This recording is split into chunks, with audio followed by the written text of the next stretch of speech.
we were already hearing from our exhibitors that they loved the platform, they loved the portal.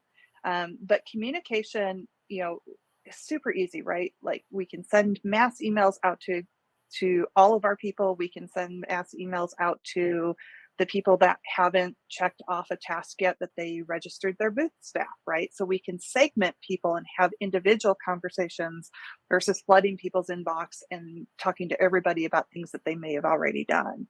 And then just the inline chat too was just, it just made things super fast, right? So if somebody had a question, we had a lot of people that, we requested their logos and they would do a real quick inline chat of what format do you need this to be in, right? Or does this one work? Or is this one big enough? Or I don't know what I'm doing. How do I do this, right?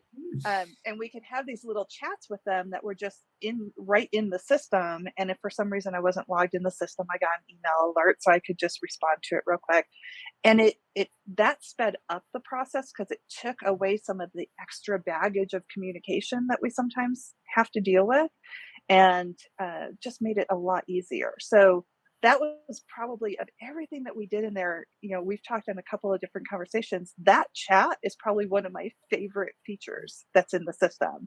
And I found it by accident, and which was great. Yeah, because an exhibitor actually chatted to me and I was like, oh, look at this. I can just put this right here, right? But it really does streamline it, and then being able to segment that communication, right? That's really, really important as event planners and managers. We have to be able to segment the communication that's going out. We don't want to flood everybody's email box with things that either don't pertain to them or things that no longer pertain to them. And so being able to segment those messages out, being able to put multiple contacts on a record so that if, maybe the CEO is receiving the messages, but his EA is also receiving the messages, right? So that the person who actually is going to actually read the email can see the email as well, right?